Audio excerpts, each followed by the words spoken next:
This is Brian Sharples. Brian is the co-founder and CEO of HomeAway. Brian started HomeAway in February of 2005 and raised over $400 million in private funding to acquire 21 market-leading vacation rental websites around the world, including havideo in 2006 and vacationrentals.com in 2007. In November 2014, Brian let shareholders and owners alike know that we are going to be free to travelers. And we're going to be letting everybody know, when you come to our platform, you don't pay a fee, and we think that's a big deal. Let's listen to why Brian came up with that statement in the first place. Somebody said, hey, you know, Expedia tried this back in 1999. Yeah, they bought this company called Vacation Spot, which was at that time the leading vacation rental marketplace business. And for some reason, and they paid a ton of money for this company, like $75 million, and a year later it went out of business. We were like, well, that's really strange. So we hunted down a guy named Rich Barton. Rich Barton has gone on to be the founder of Zillow and some other companies. Well, at the time, Rich was the ex-CEO of Expedia. So we hunted down Rich and said, gee, Rich, can we fly out and talk to you about what the hell happened when you tried to get in the vacation rental business? And so we did. We went to Seattle, and he was kind enough to actually get two people from his management team. This was a deal that was gone 5 years ago. And we all sat down in a cafe and had lunch, and they told me the story about how they had taken this very successful business that was a simple marketplace business, bringing buyers and sellers together in the vacation rental market, and they immediately, when it came to Expedia, tried to turn it into a hotel business.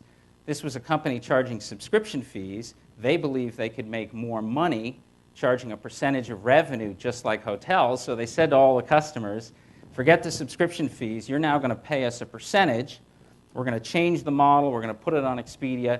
Within a year, the company was gone because none of the customers wanted to deal with that kind of a model. So the next thing Carl and I did is we went out and found those customers. And we needed to understand, why didn't that work out for you? I mean, it's a percentage business. That's how most of these marketplace businesses run. And it turned out that what we learned from the customers was this really simple thing, which is customers in this business preferred a marketplace model because they were dealing with their personal homes and their personal possessions, and they were renting them out to people they didn't know. And in a marketplace model, where we bring buyers and sellers together, they get to talk to the people first who are renting their houses. If you have a transaction-based model that's percentage-driven, the basic idea is you got to keep the buyer and seller away because otherwise they'll go around you and you won't make the percentage, right? And so these owners really wanted to talk to the travelers before they came to their house. And then we went and talked to the travelers, and the travelers said, well, and we want to talk to the owners because it's not like these properties are sort of branded Marriotts or, you know, branded Ritz-Carltons. We don't know if they have cribs and towels and toasters and other things. And so it was a business where the conversation was really, really important. And so the time that we spent on this thing saved us great failure because Carl and I thought, when we were starting this business, that the right way to do it was a percentage-driven business. We were going to go around, we were going to build this technology, we were going to hook all the property managers of the world into this platform, charge them all a percentage, make a ton of money. Well, it turned out that the best model in our business was a super, super boring model. It wasn't a sexy one. It wasn't some, you know, we're going to change the world with sexy technology. It was a marketplace, bring together buyers and sellers. Just a year later, Expedia purchases HomeAway for $3.9 billion.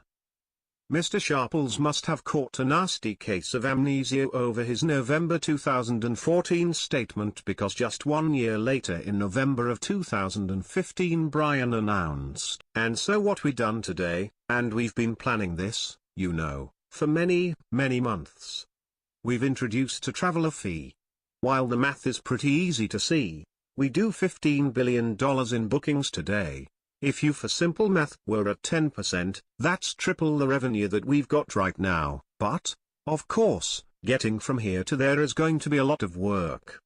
On February 18, 2016, Brian made good on that promise, and with little notice to owners or guests started inserting a fee ranging from 4 to 10% of the overall booking. Why would Mr. Sharples go back on his word? I can think of 3.9 billion reasons why.